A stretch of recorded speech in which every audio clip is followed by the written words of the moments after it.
এ কি? আপনি কে? এ কেমন জাদুর মতো আপনি আপনার রূপ পাল্টে ফেললেন? ভয় পেও না, আমি এক ভাগ্য বদলের পরী। তোমার কুঠিরের পাশ দিয়ে যাচ্ছিলাম, তোমার আর তোমার বাচ্চার কান্না শুনতে পেলাম। আড়াল থেকে তোমাদের সব কথা শুনছিলাম, তাই তোমাকে একটু পরীক্ষা করতে এলাম। এত মায়া, এত ভালোবাসা তোমার মনে, তোমার যে রাজরানী হওয়ার কথা। আমি তো ছোট্ট পরী, আমার সামর্থ্যও কম, তবুও তুমি বলো কি চাও। পরি, আমি তো কিছু পাওয়ার লোভে তোমায় খাওয়াইনি।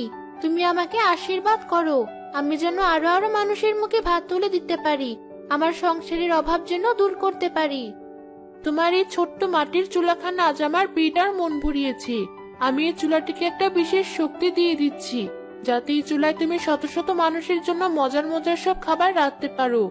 ঘরে আনাজ থাকুক বা না থাকুক, চুলায় হাঁড়ি চড়ালেই রান্না হয়ে যাবে। তোমার আর কোনোদিন খাবারের অভাব হবে না। কিন্তু মনে রেখো, এই আশীর্বাদটা সবসময় মানুষের কল্যাণে ব্যবহার করবে।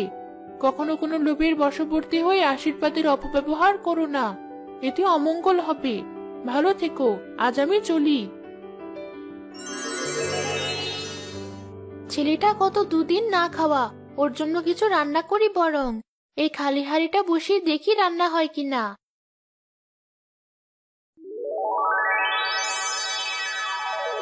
ও মা, সত্যি রান্না হয়ে গেছে! এ কি কাণ্ড! একটু খেয়ে দেখি তো। কি দারুণ স্বাদের রান্না! বাবু, দেখ আমি রান্না করেছি, খাবি আয়। মা, তুমি রান্না করেছো? এত কিছু পেলে কোথায়? ওই যে একটা বৃদ্ধা দাদি এলেন বাড়িতে, উনি দিয়ে গেলেন। এখন থেকে আমাদের আর কোনো কষ্ট হবে না, খেয়ে নে পেট ভরে। শোন, আমরা বাড়ির সামনে একটা খাবারের দোকান খুলবো, সেখানে ভাত, মাছ, ডিম, মাংস সব বিক্রি করব। দেখবি, তখন আমরা আর ভাঙা বাড়িতে থাকবো না, ঘরটা সারিয়ে ফেলবো। তুই মাকে সাহায্য করবি না? নিশ্চয় করবো মা, কিন্তু মা, দোকানে কত কত লোক খেতে আসবে, এত রান্না তুমি একা একা কিভাবে করবে? তা আমি পারবো। কিছুদিন পর গৃহিণী তার বাড়ির সামনে একটা খাবারের দোকান খুললো। অনেক জায়গা থেকে মানুষ আসতে লাগলো তার মুখরোচক রান্না খেতে। আপনি যে কি দারুণ রান্না করেন, একদম আমার মায়ের হাতের রান্না মনে করিয়ে দেয়। এত স্বাদের রান্না আমি কখনো খাইনি। সবই আপনাদের ভালোবাসা আর দোয়া।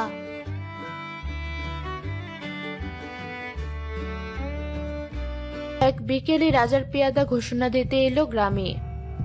শোনো শোনো শোনো গ্রামবাসী, আমাদের রাজ্যের একমাত্র রাজকন্যা মণিমালার শুভ বিবাহ ঠিক হয়েছে। বিবাহের অনুষ্ঠানে বিভিন্ন রাজ্য দেশ বিদেশ থেকে অতিথিরা আসবেন। রাজকীয় এক বিবাহের অনুষ্ঠান আয়োজন করা হবে। এই বিশাল অনুষ্ঠানে অতিথিদের খাওয়া দাওয়া রাজকীয় আয়োজনের জন্য একজন রাঁধুনি প্রয়োজন। মহারাজ চেয়েছেন এই রাজ্যেরই কেউ যেন বিবাহের রান্নার কাজটি করেন। আগ্রহীরা আজ বিকালে রাজপ্রাসাদের প্রহরীর নিকট নাম দাখিল করবে। মহারাজ নিজে তাদের হাতে রান্না চেখে তবেই ঠিক করবেন। কত কত লোকজন আসবে দেশ বিদেশ থেকে, এত লোকের রান্না কারো একার পক্ষে রাঁধা সম্ভব? একটু ভুলভাল হলেই তো গর্দানটা যাবে। এই স্বপন, তুই তো গ্রামের বিভিন্ন আচার অনুষ্ঠানে রান্নার কাজ করিস, তুই নামটা দাখিল করা। না বাবা, আমি ছোটখাটো অনুষ্ঠানে রান্নার কাজ করি। রাজকন্যার বিয়ে, সে তো এলাহির ব্যাপার। কিন্তু এত বড় গ্রামে একটা লোকও কি নেই যে রান্নার ভার নিতে পারে? মহারাজ কত আশা করে একটা আর্জি করেছেন। আচ্ছা, আমরা মিতা আপার কথা ভুলে গেলাম কি করে? সে তো রোজ শত শত লোকের রান্না চোখের পলকে করে ফেলে। আমরা ওকে গিয়ে খবরটা দেই, চল। মিতা আপা, বাড়ি আছো? কি ব্যাপার স্বপন? তোমার জন্য দারুণ খবর আছে, তোমার কপাল খুলে যাবে। কি হলো বলবি তো? আমাদের রাজকন্যা মণিমালার বিবাহের দিন ঠিক হয়েছে। বিশাল আয়োজন করা হবে। মহারাজ চাইছেন গ্রামেরই কোনো রাঁধুনি অনুষ্ঠানে রান্না বান্নার ভার নিক। তা আমাদের গ্রামে তুমি তো একমাত্র মানুষ যে রোজ শত শত লোকের রান্না করো। তোমার রান্নার কত সুনাম, তুমি এই কাজের ভারগারা নাও। আমি তো অত রাজকীয় রান্না বান্না কখনো করিনি, সাদা মাটা তরি তরকারি রাঁধি। আমি কি করে পারবো? তুমিই পারবে, তোমার হাতে রান্না খেয়ে মুগ্ধ হয়নি এমন লোক নেই। তুমি আর কথা বাড়িও না। আজ বিকালে খুব সুস্বাদু করে মাংসের কোরমা রেঁধে রাজপ্রাসাদে যেও। আমার বিশ্বাস মহারাজ খেয়ে মুগ্ধ হয়ে যাবেন। ঠিক আছে, তোমরা যখন বলছো আমি যাব। জাদুর চুলা, মহারাজের বাড়িতে আজ রান্নার নমুনা নিয়ে যেতে হবে। আমায় তুমি অত্যন্ত সুস্বাদু করে মাংসের কোরমা রেঁধে দাও।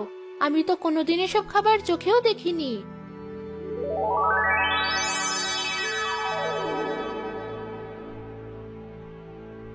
বিকেল হলো।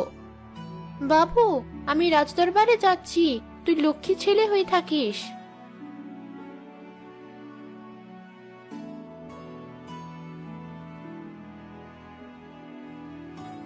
কি চাই? আমি রাজদরবারের জন্য রান্নার নমুনা নিয়ে এসেছি। রাজকন্যার বিবাহের জন্য রাধুনী যে ঘোষণা দিয়েছিলেন। হ্যাঁ, আসুন আসুন, এই পথ ধরে সোজা চলে যান, সামনেই রাজদরবার। আচ্ছা। সালাম মহারাজ। আসুন, আপনি তাহলে রাধুনী? জি মহারাজ, আপনার পরীক্ষার জন্য আমি মাংসের কোরমা রেঁধে এনেছি, একটু চেখে দেখুন।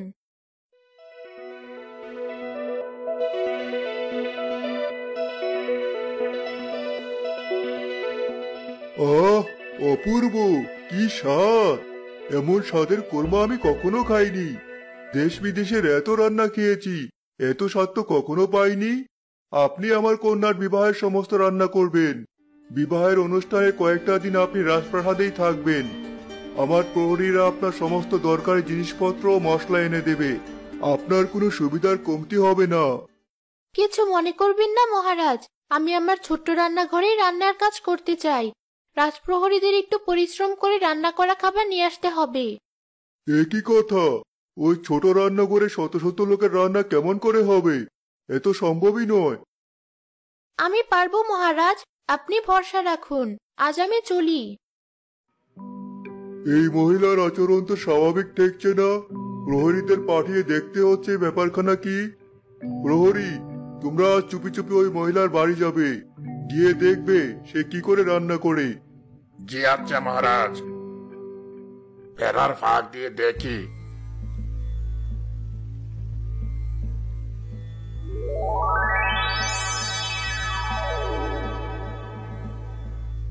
এ কি? এ তো কোনো সাধারণ নারী নয়, জাদুকর।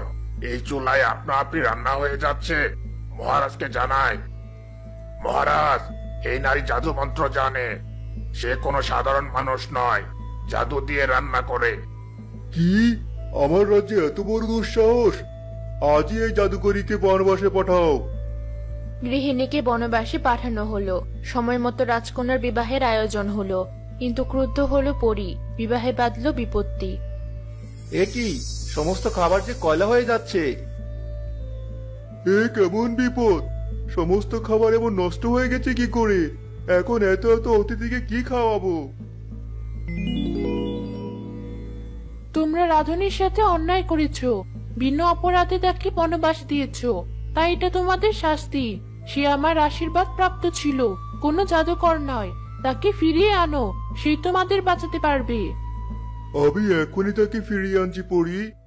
মিতাকে বনবাস থেকে ফিরিয়ে আনার পর সে তার জাদুর চুলায় সব খাবার রান্না করলো এবং রাজকন্যার বিয়ে সম্পন্ন হলো।